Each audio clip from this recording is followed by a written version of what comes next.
Hi friends, അമ്മയുടെ രുചിക്കൂട്ടിലേക്ക് സ്വാഗതം. ഇന്ന് നമ്മൾ റെഡിയാക്കാനായിട്ട് പോകുന്നത് ചോറിൻ്റെ കൂടെയും ചപ്പാത്തിയുടെ കൂടെയും ഒക്കെ സെർവ് ചെയ്യാൻ പറ്റിയ നല്ലൊരു ടേസ്റ്റി ആയിട്ടുള്ള സോയ ചങ്ക്സിൻ്റെ റെസിപ്പിയാണ്. അതിനായിട്ട് നമ്മളിവിടെ കുറച്ച് സോയ എടുത്തിട്ടുണ്ട്. ഇനി നമുക്ക് കുറച്ച് വെള്ളം ചൂടാകാനായിട്ട് വെക്കണം. അതിനകത്തേക്ക് കുറച്ച് ഉപ്പ് ചേർത്ത് കൊടുക്കണം. എന്നിട്ട് ഈ വെള്ളം ഒന്ന് ചെറുതായിട്ടൊന്ന് തിളച്ച് വരുമ്പോഴത്തേക്കും നമുക്കിതിലേക്ക് നമ്മുടെ നമ്മൾ എടുത്ത് വെച്ചിരിക്കുന്ന സോയ ഇട്ട് കൊടുക്കാം.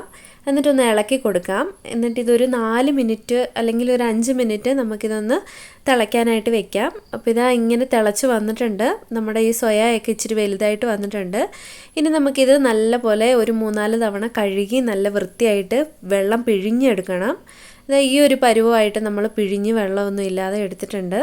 ഇനി നമുക്കിതിലേക്ക് ആവശ്യമായിട്ടുള്ളത് 3 മീഡിയം സൈസ് സവാള അരിഞ്ഞത്, ഒരു തക്കാളി അരിഞ്ഞത്, ഒരു 5-6 അല്ലി വെളുത്തുള്ളി കീറിയത്, 3 പച്ചമുളക് കീറിയത്, പിന്നെ കുറച്ച് കറിവേപ്പിലയും ചെറിയൊരു ഇഞ്ചിയുടെ കഷ്ണം അരിഞ്ഞതും കൂടിയാണ്.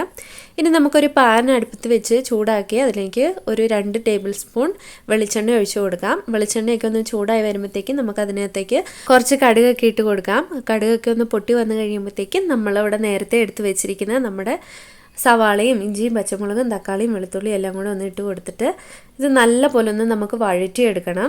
വേഗം ഒന്ന് വഴന്നു വരാനായിട്ട് നമ്മൾ ഇതിനകത്തേക്ക് കുറച്ച് ഉപ്പ് ചേർത്ത് കൊടുക്കുന്നുണ്ട്. ഇനി ഇത് നല്ല പോലെ ഒന്ന് മിക്സ് ചെയ്യുക. മിക്സ് ചെയ്ത് നല്ല പോലെ ഒന്ന് വഴന്നു വരട്ടെ. അപ്പോഴത്തേക്കും നമുക്ക് നമ്മുടെ ഇതിനകത്തേക്ക് ചേർക്കാനുള്ള മസാല നമുക്ക് റെഡിയാക്കാം. അതിനായിട്ട് നമ്മളിവിടെ കുറച്ച് മീറ്റ് മസാല എടുത്തിട്ടുണ്ട്. പിന്നെ കുറച്ച് ഗരം മസാല, പിന്നെ എരിവിനനുസരിച്ച് നമുക്ക് മുളക് പൊടി ചേർക്കാവുന്നതാണ്. പിന്നെ കുറച്ച് മല്ലിപ്പൊടി, പിന്നെ നമ്മളിവിടെ നല്ല പോലെ എരിവ് കൂട്ടുന്നവരായതുകൊണ്ട് നമുക്ക് കുറച്ചും കൂടെ എരിവ് വേണം. അതുകൊണ്ട് നമ്മൾ കുറച്ച് കുരുമുളക് പൊടി നിങ്ങൾക്ക് ആവശ്യമുണ്ടെങ്കിൽ ഇടാം, ഇല്ലെങ്കിൽ വേണ്ട. ഇട്ടാൽ നല്ല ടേസ്റ്റാണ്. പിന്നെ കുറച്ച് മഞ്ഞൾപ്പൊടി. ഇത്രയാണ് നമ്മൾ എടുത്തിരിക്കുന്നത്. അപ്പം നമ്മുടെ സവാളയൊക്കെ ഇതാ നല്ല പോലെ ഒന്ന് വഴന്ന് വന്നിട്ടുണ്ട്. ഇനി നമ്മൾ എടുത്ത് വെച്ചിരിക്കുന്ന നമ്മുടെ മസാലകൾ നമുക്ക് ഇതിനകത്തേക്ക് ഇട്ട് കൊടുക്കാം. ഈ മസാലയുടെയൊക്കെ പച്ചമണമൊക്കെ ഒന്ന് പോകുന്ന വരെ നല്ല പോലെ ഒന്ന് മിക്സ് ചെയ്തെടുക്കാം. അപ്പോൾ ഇതാ മസാലയുടെയൊക്കെ ആ പച്ചമണമൊക്കെ പോയി നല്ല പോലെ ഒന്ന് മിക്സായി വന്നിട്ടുണ്ട്.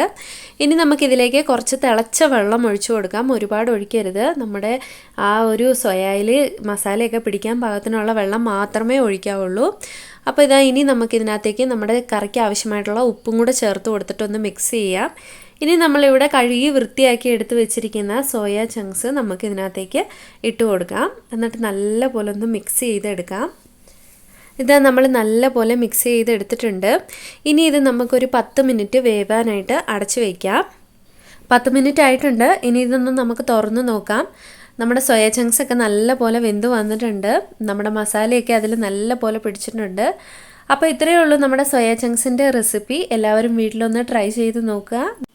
നമ്മുടെ വീഡിയോ ഇഷ്ടപ്പെട്ടാൽ ലൈക്ക് ചെയ്യുക, ചാനലൊന്ന് സബ്സ്ക്രൈബ് ചെയ്യുക. താങ്ക്